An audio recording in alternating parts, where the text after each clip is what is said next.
Небольшой городок Оструда, который лежит в северной части Польши, считается одной из жемчужин края озер Мазуры.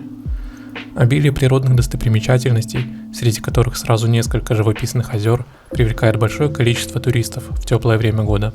Но кроме этого, в городе также есть на что посмотреть и холодной весной, в чем мы убедились, заехав сюда в начале апреля, на пути из Белостока в Гданьск.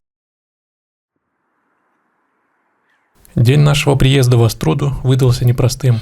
Еще в Недице Аня и Эмилия чувствовали себя не очень хорошо, то ли от некачественной еды, то ли по другим неведомым причинам. Поэтому, поспешно приехав в город озер и заселившись в апартаменты, все решили немного отдохнуть, кроме меня. Вечер, хоть и был холодным, располагал к прогулке. К тому же дом, где мы сняли жилье, находился у самого берега, и выход на набережную занимал не более минуты. Облака после обеда слегка рассеялись, поэтому была надежда застать закат. Вдоль набережной людей практически не было, только птицы, ветер, водная гладь и полное умиротворение. А закат не заставил себя долго ждать.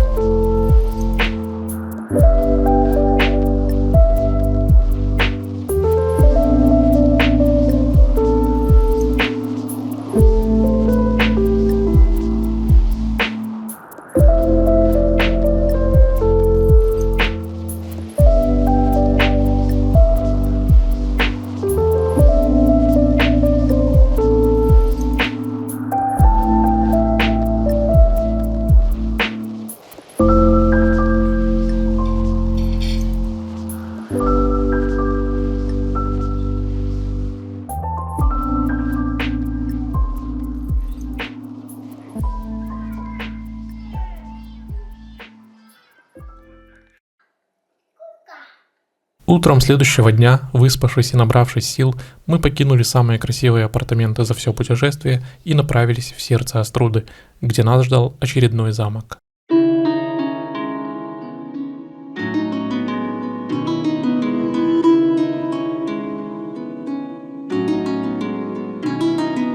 В отличие от города, замок выглядел неприметно.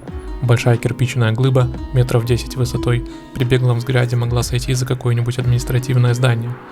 Понравились разве что статуи у входа, поэтому без лишних задержек мы поспешили внутрь. Двор уже больше напоминал, что мы в замке, хотя без башен все равно было что-то не то.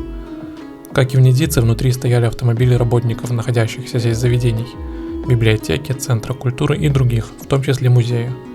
Делать было особо нечего, поэтому решили, что музей – неплохой выбор, чтобы хоть как-то прочувствовать этот бедный замок.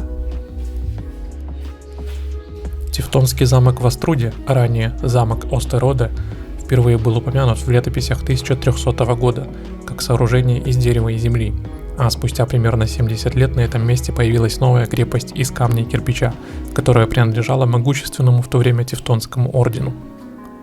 В ходе многочисленных войн в последующие столетия замок переходил от одного владельца к другому и постепенно перестраивался. Так, в 17 веке замок из сугубо фортификационного сооружения превратился в важный административный центр. А в 1807 году произошло одно из наиболее интересных событий в истории замка. Здесь поселился Наполеон Бонапарт.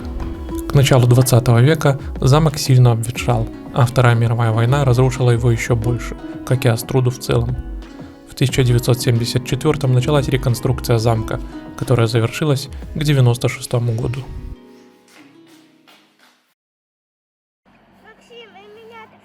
Примерно к обеду основная наша цель была выполнена.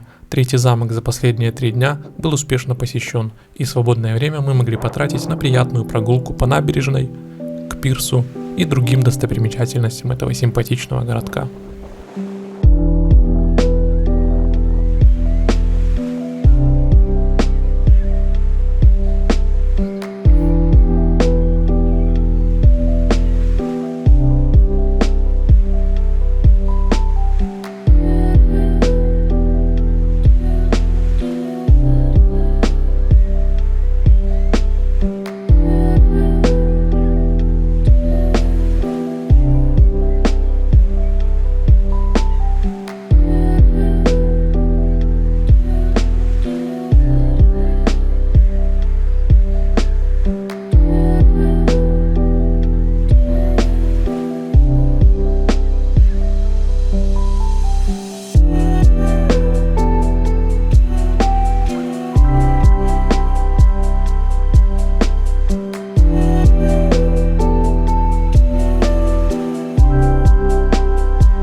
Солнечная Оструда запомнилась нам красивым и спокойным курортным городком, куда мы с удовольствием при случае приедем отдыхать.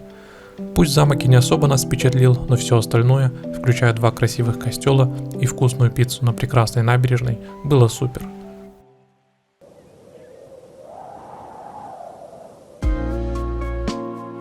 Оструда стала 4-м и последним местом нашего маленького путешествия по пути из Белостока в Гданьск. Шикарный дворец Браницких, частный замок Тыкотин, зловещий замок на горе Внедице и город на озерах Оструда остались в истории. Впереди нас ждала расслабленная поездка по трассе до Гданьска и несколько недель лечения детей от ветряной оспы, которая настигла нас в этом путешествии.